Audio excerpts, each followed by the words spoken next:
Hello students. तो यहाँ पे हमारे पास एक क्वेश्चन है।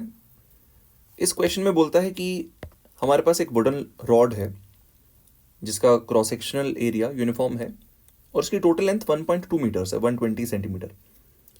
It is hinged at the bottom of a tank which is filled with water up to height of 40 centimetre. तो एक काम करते हैं, हम एक टैंक बना देते हैं।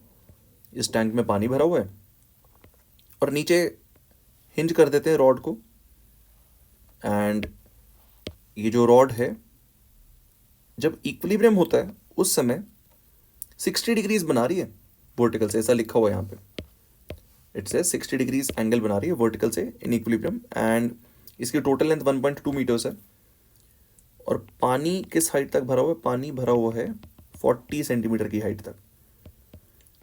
तो नाउ इट इज आस्किंग कि ये बता दो कि इसका सेंटर ऑफ बॉयंसी कितना दूर होगा हिंज वाली पोजीशन से। अब देखो, सेंटर ऑफ बॉयंसी का मीनिंग क्या होता है?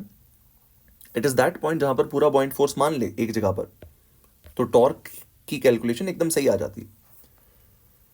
नाउ सेंटर ऑफ बॉयंसी कैसे निकालते हैं? जो डूबा हुआ हिस्सा है, यहां पर इसने जो लिक्विड डिस्प्लेस किया है, उस डिस्प्लेस्ड लिक्विड का सेंटर ऑफ मास क्या है बेसिकली। कि यहां पर अगर लिक्विड होता तो उस लिक्विड का सेंटर मास कहां होता, वहां पर नेट बॉइंट फोर्स लगा सकते हो तुम। That is called the centre of buoyancy. So यहां पे ये जो डूबा हुआ हिस्सा है, इसका सेंटर निकालना है बेसिकली अपने को।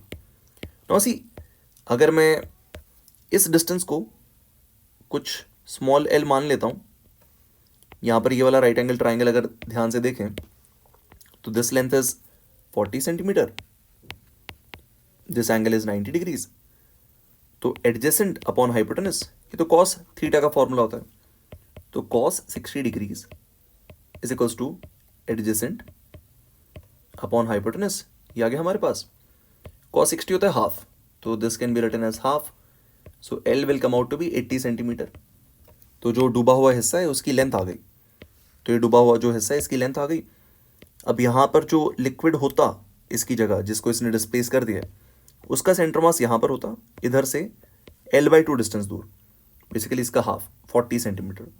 सो the answer to this question should be option B, 40 centimetre from the hinge. That is where the entire buoyant force can be applied so that we get the correct torque calculation.